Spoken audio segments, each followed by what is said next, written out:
Damned United, Brian Clough being played by Michael Sheen. Yep. In the interview with Austin Mitchell, and when they brought on Mr. Reevy.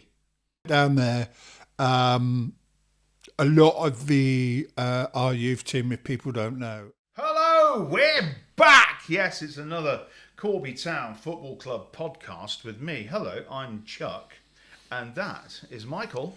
On my phone! Always on his phone, ladies and gentlemen. And there's nothing wrong with that. If you want to be on your phone, be on your phone. I'm not going to get worked up about it.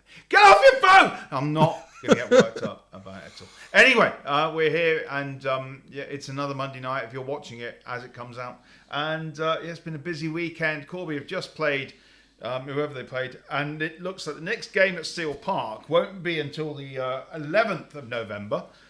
Of course, that's 11:11. Maybe we should kick it off at 11 o'clock, 11 minutes past 11 o'clock in the morning. Yeah. Armistice Day and all that jazz. But that would be a bit weird. But 3 o'clock kick-off, Corby Town, Sutton Coldfield Town on the 11th. That's the next game. But we're looking forward. But can I just say one thing? Am Yeah. I allowed to? Yeah. I get a word in edgewise. Always. I've just gone to the Northamptonshire FA, and I mentioned in the last podcast, on the Northamptonshire FA, it does say that on the 14th of November we are away to Kettering Town in the Hillier Senior Cup, and I presume that must be right. If that's wrong or changes, we'll let you know. That's the 14th, and on the 22nd we're back at home. Yeah. It's a Wednesday night, 7:45 kick-off. We're playing Quorn because we couldn't play Quorn when their game was scheduled because as some sort of mushroom microprotein, they weren't available to play.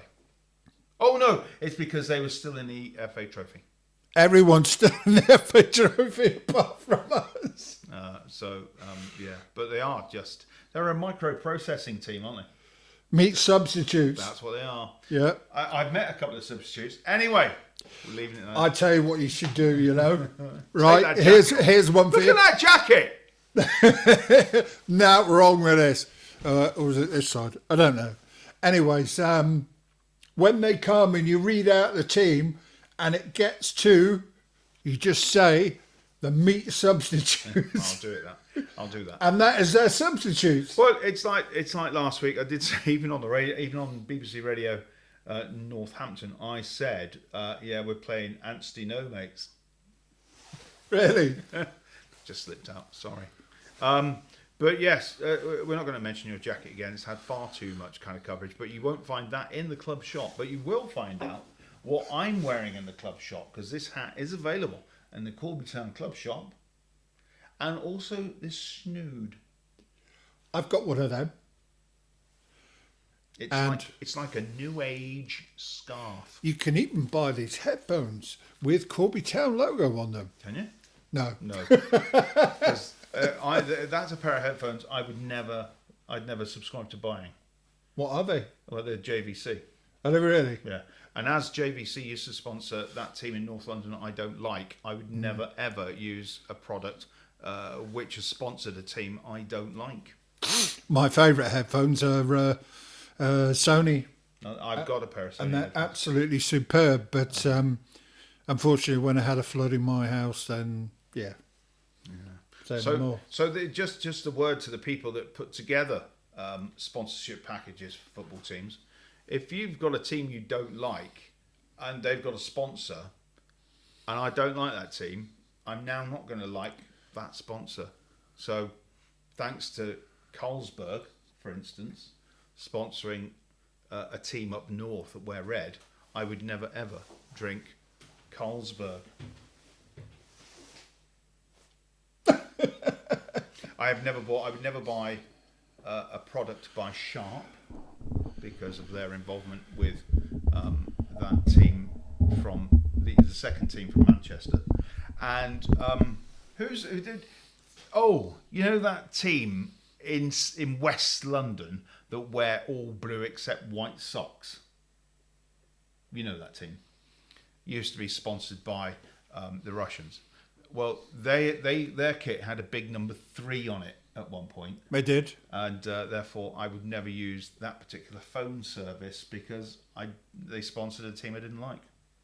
Didn't They have also, Samsung on at this? one point, they did have Samsung, and that's why I never owned a Samsung phone, because I'm not going to support a product that supports a team I don't like. One thing I will say, this jacket is a retro jacket. Now we've signed for the same sportswear company. Oh, yeah. And they're charging over 100 quid for these. I kept mine. It didn't cost over 100 quid. No. It's, sponsorship is it's an odd thing. Football shirts. Football shirts, very expensive. Just want to say, how is it? I mean, last year, my team, and I will mention my team, were 60 quid for a football shirt or something like that. Now it's 75. And you're now being charged at £120 for a Man City one. Get in the club shop, 35 quid. Yeah. If you want to support your town, if nothing else, if you're going away on holiday and you're by the beach, sitting on the pool, sitting on your towel down by the seaside, you need a Corby Town shirt, because people are going to walk past you and go, excuse me, what's that? And you're going to go, it's Corby Town mush! In your face! We're the Super Steel Men! And that's the kind of great conversation you can have abroad. What we would like you to do, wherever you are in the world, if you have a Corby Town shirt, whether you're on holiday or whatever, take a picture of you in the Corby Town shirt and then see what is the most exotic location somebody will take a picture from. I've got a picture of me on the beach in front of a beach hut in Summer Bay where they filmed Home and Away, and I'm in the Corby Town shirt. Wearing a thong. Yeah, no, just a Corby Town shirt. Just the Corby Town shirt. All right, we don't want to know any more than that. Very long Corby Town, very long Corby Town shirt. With my mate who lives in Australia, and he's wearing an old Corby Town shirt. In fact, so old is the shirt. It's similar to that one, actually. That one, no, you can't see it there, but similar to that shirt. So good stuff. Send us your pictures and we'll put them out certainly on Instagram from the club, and that's a nice thing to do, isn't it? But it's not the time of year that people are going away on big summer holidays, is it? Because it's not summer, it's now autumn. Don't know, people go away, don't they? Yeah, as much as possible, just to get away from this ridiculous country we live in. Filled with ridiculous people. Yeah, but it's not as bad as some other countries, I could hasten to add. There is some nonsense going on at the moment on the planet, and I don't know. I've kind of started thinking, just get over yourselves, people. You're just human. You're nothing special. You're just human. And thoughts and prayers go out to the innocent people involved. It's the innocent people. Innocent people. Yeah. I guess it doesn't matter which side you're on. And I, in that particular conflict, there is no sides, because it's just madness. Just pack it in, and stop. Yeah, you're only causing problems for your own kind. And anyway, it's not for us to preach about those kind of things. And no. Stevie would tell us off, wouldn't he? He would, but we just would like to mention, give yourself time to think about the people involved that are innocent. So there you go. But we're forthright and thinking.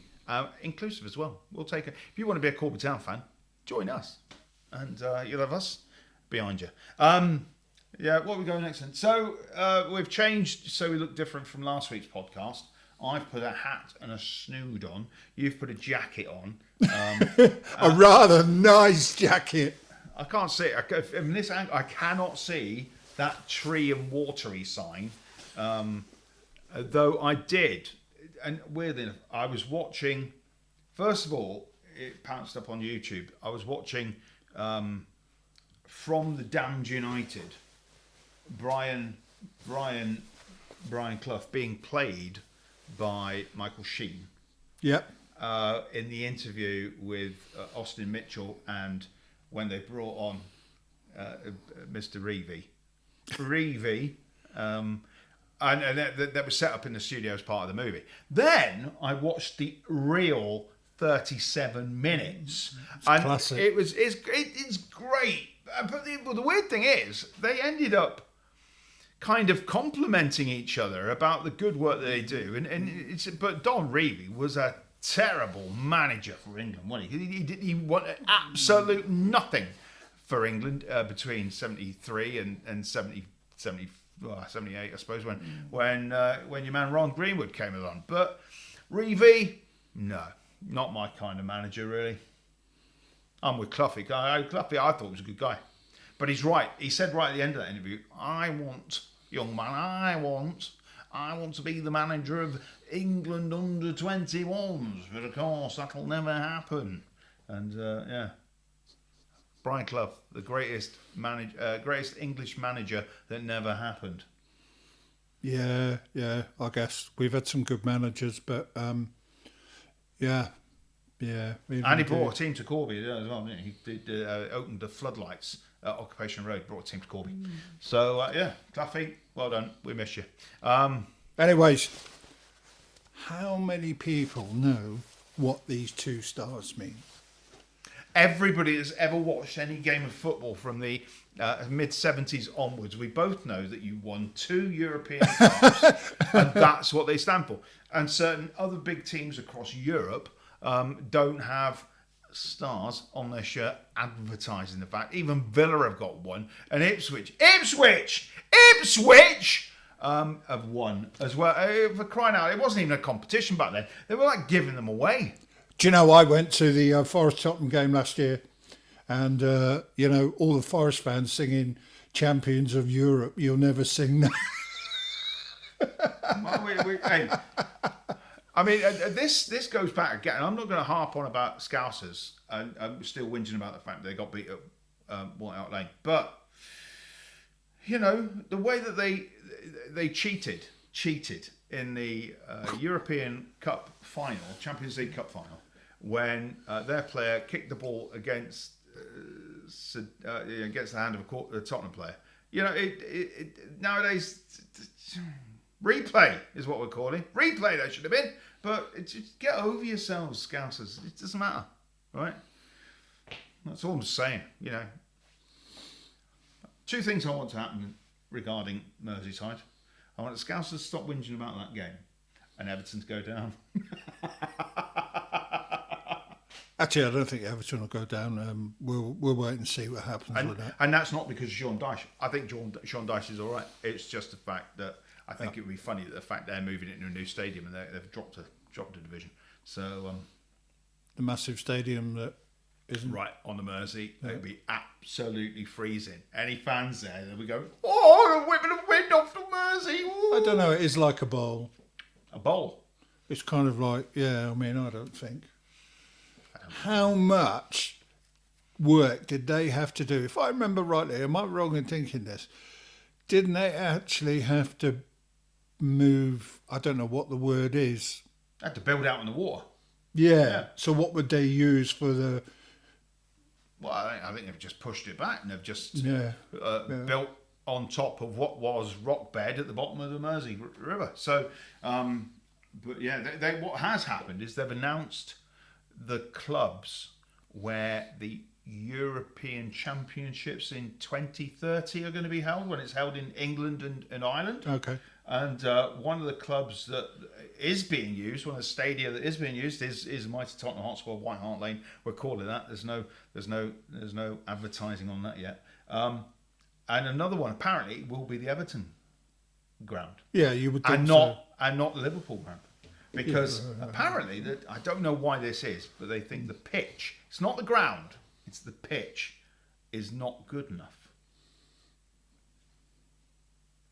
I don't know. That's what I've read. And if you read things online, you're notoriously going to be wrong. So I think our place was used the last time we had the European Championships here. When you say our place? Corby Town? No. Oh, because Croatia did use Corby Town. They did. They used the triangle. Yeah. As it was such a good pitch. And they wanted somewhere to... But they turned up, they ran around the pitch and came off again. There's pictures there available. I've got a couple of those that Alison Bagley took. Well done, Alison. Of the Telegraph. And Davor Suker, that chip. Yeah. You don't know what I'm talking about, do but you? I like chips. Yeah, Davor Suker, the chip. that he did. I Oh, can't wait, remember. in the Champions, yeah. So there's been better Croatian players after that. Obviously, little man from Zadar, isn't it? He played for Inter Milan and the mighty Tottenham Hotspur. He was at Modric. Luca, go on. So yeah, what else we got to talk about? Well, there's an interesting fact. I don't like it when he says that. He puts me on the spot. Yeah. Okay. Oh, there's an exhibition. You'll like this. An exhibition of railway, model railways happening. I believe it's Beanfield Avenue. Therefore, it must be. Is it Beanfield Avenue? It must be down at St Andrews, I think. But this is the Corby model. Haven't they just had that? Was it in September? Have I missed it? October. It is October. Yeah, I'm sure my grandson went. It's the 19th. We're recording this on the 19th. It's not this weekend. Well, that's a good thing if it is, and I apologise. I'm sure he's been. Might be wrong. We'll check that I'll out. check that out. Model railway? I like to watch railways. I like to see railways and stuff. It's great. I like model railways. They're great. You've got a big model railway. I don't know. I've got a model railway. Yeah, I mean, I'd like a big one, but I haven't. So I think it's. I've seen them in suitcases though, and it's just a double track and it's figure of 8. So you don't need a big space for it, but yeah, it's how it is, the thought pattern and the work that you put into it. I think you can overcomplicate it. And I think at one point mine was overcomplicated. It was too big. When we had the garage converted, before we had that, mine was pretty much the size of the garage. And yeah, now it's about 10 by 4 or something. So it's a fair size. It's an interesting hobby and it's a fun thing to do. However, if you have a large scale S-Strix track in your bedroom, you're a loser. That's a fact. Why? Prosecco. Yeah. Just reeling them in. Scale electrics. Yeah. I've got some of that under my bed. I'm a loser. Who wrote the song? Which song? I'm a loser. I'm a loser, baby. Or it's in the lyrics. Beck. Beck. Yeah, Beck. Was that the name of the song? I think it was called Loser, yeah. Was it? Yeah, off his first album, Beck. Yeah. They play that when Tottenham get the field. Things happen. So anyways, we're going to, what we're going to do is we're going to sort of do, he's going to do, or Chuck is going to do one of his famous, and then when we come back, Have you got a clip to show us then? We've got a few clips, yeah. Right then, so we've got some clips and we'll say, are you going to tell me what those clips are? No. All right. Yeah, I will do. What we're going to do is we're going to show the clips. At the same time, we'll probably have a bit of a conversation about what you're watching on the screen. Excellent. The clips we've got are from 3 under-18s games that have been played most recently. The first one is against Newport Pagnell in the FA Youth Cup. Then the middle one is against Corby Town in the Youth League. And then the last one, which was played Monday, probably a week or 2 weeks ago when this comes out, which was at home to Stamford. So, Chuck. Let them play. Okay, yeah. So what happened is I went down there. A lot of our youth team, if people don't know, are 15 or 16-year-olds. So they're very young youth, They could probably play in the 16 or under 16, some of them. But they played against a team that was stronger. We ended up getting beat 4-1. We humiliated and Shea Brown got us into it. But I've got to say, and you'll see it, and you may be watching at this point, they scored a goal on 44 minutes where the first half was really even, that is just an absolute blinder. And you may have seen it on our Twitter account. The last time I looked, it had 15,000 people that have watched it. There's a little clip on there. But that was a defeat there. Was that a league game? That was the Youth Cup. And then second half, it wasn't so even. And basically, as Colin said, it was individual errors. The goalie dropped the ball on the line, and he was bundled over the line, basically. The fourth one was an own goal. The third one, the defence probably could have dealt with better. And in between that, Shea Brown did what he does. He powered through the middle and scored. And when you got to 2-1, you thought, yeah, but, that's the way it is. And the second game, that was also away. Home. Excellent, good work. And what happened there? Was that a better performance? Yeah, it was. Yeah, a lot tighter. A bit of needle in this game, let's say, or a lot of needle. Yeah, there's some tackles going in, incidents off the ball, lots of things. But I think deep down, Corby deserved to win. They scored, I believe, if I'm remembering rightly, if you may be watching it, I'm sure. I hope you are. Yeah, they scored a winner, Shea Brown, who's come in. Yeah, scored again. Yeah, another goal that he got. Signed on for the first excellent team, of course, goal as well. So good. He also scored against Peterborough, which you would have seen in the previous podcast. So I think overall, take all the handbags at dawn out of it. It was a good game and a decent performance against a strong team, I'd say. And the third game was up here at Steel Park last Monday night. It was versus Stamford. Both teams went into the game unbeaten. Yep. And it looked very tight. It looked at half time. It was goalless. 2 goals in the second half, and it was still tight. Yep. But towards the end, it was a different game of football. Yeah, I mean, the first half was really tight, cancel each other out. Second half was much more open, both teams going at each other. Corby hit the woodwork or post bars, whatever, 3 times. It was quite open, and Stamford had a couple of chances, but you always felt, and unfortunately in the 90th minute, Stamford scored, and you're thinking, oh, that's... Yeah, it was late on there. Yeah. And then more or less within a minute of that, 92nd minute, Corby went down the other end and scored. And I think Colin, after it, probably felt that we just shaded it, and I would agree with him. But it was 2 strong teams in a really competitive game. And it was competitive without any, argy-bargy or arguments or people getting in the book too much or whatever, yeah. Corby have now played 5 games, got 13 points. It's weird. I was in Market Harbour today, but I've gone through Market Harbour, and when you get a feeling, when you're in Corby and you see a kid wearing a Corby Town shirt, you think, get in there, bring in the youth, come on, Corby. And then when you go to Market Harbour and you see kids, you just think, oh, I want to kick him. I just want to kick his shins off. But, they've got the same pride in their town, and it's all about passion, and that's what we're showing. And unfortunately, that's another town steeped in history, of course. There's a lot of history in Market Harbour. I still disagree with the name of the town. It should be Market Harbour. There's a harbour in town. There is a harbour up by the Six Pack, horrible pub. Not there anymore. It's got another name. I think it's been closed down. But there's a harbour for boats. There's a boat, long boat. What are they called?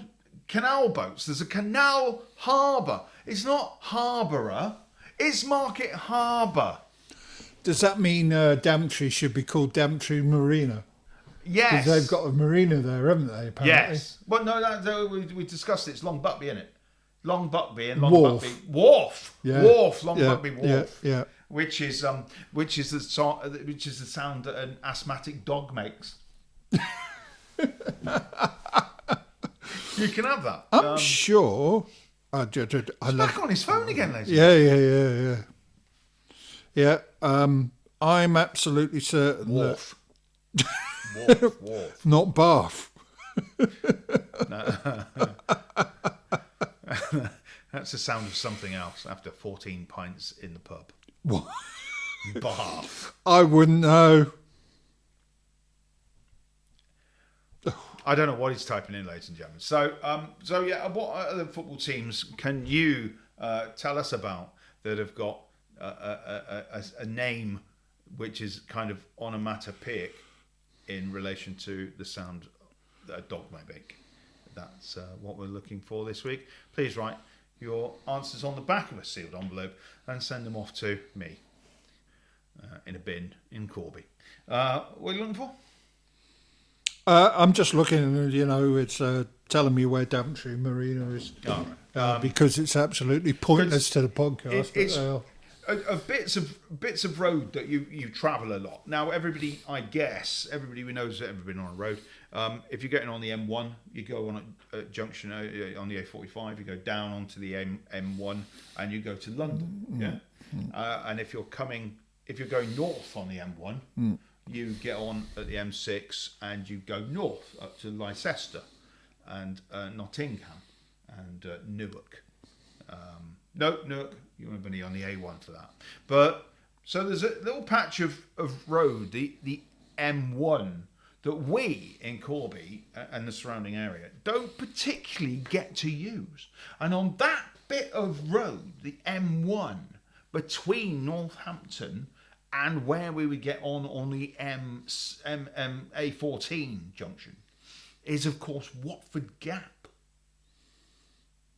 It is. Watford Gap. Yeah. So Watford Gap is renowned for being a place where pop stars and mega pop stars of the 60s and early 70s used to meet because they were travelling up and down the M1 because it was a major road, it still is an artery of road systems, from gigs from north to south. So you'd have the Rolling Stones bumping into Wizard and the like. And I don't know, Mock the Hoople bumping into Alvin Stardust with his dodgy glove hand.